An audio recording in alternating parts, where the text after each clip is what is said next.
Open new folder. Standard.exe. Press OK. Maximize. Add button. Button 1.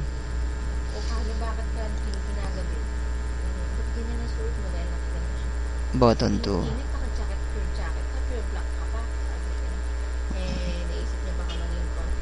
Form. Change the back color.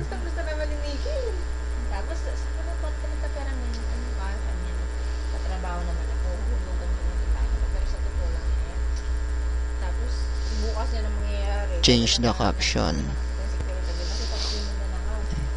Button.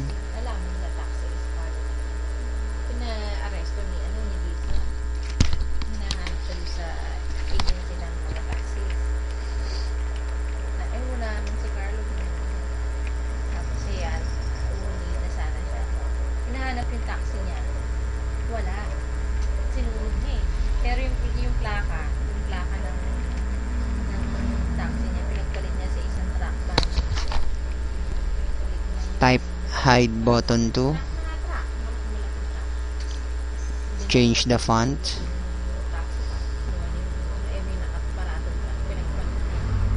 Kaya yun, parang may kasalanan pa yung security card kasi hindi naman taxi makita mo dun, T pareho lang, T truck pa lang. Ayun, gano'n. Kaya di siya napaya sila kasi at si Maha doon, friends na sila ni alam nila friends lang sa pinag-guard si Jason. Hide button 1. The caption of button 2. Change the font.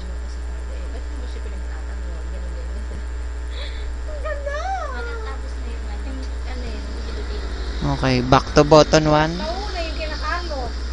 Change the name to CMD 1. Then the command button 2. Change the name CMD 2. Then double click the form.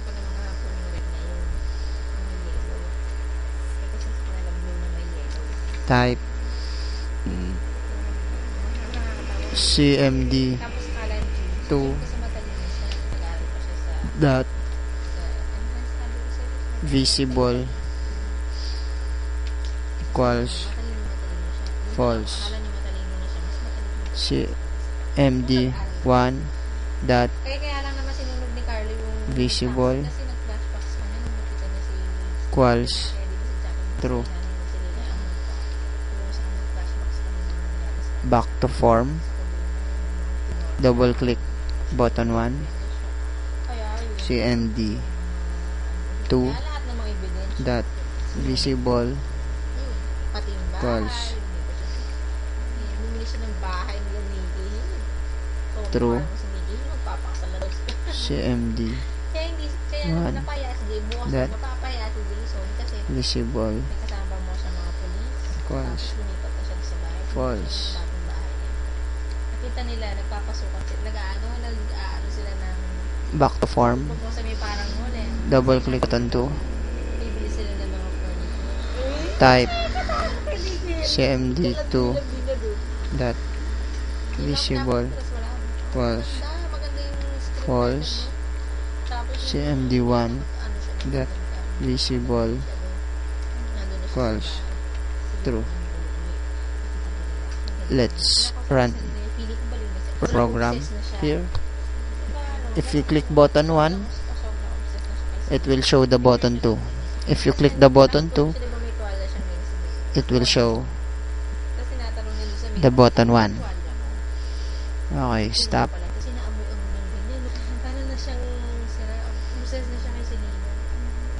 The logic is correct, but the program is correct, but the logic is wrong. This must be show button 2, and here show button 1. Okay, again, show button 2, show button 1, show button 2, show button 1, show button 2, show button 1.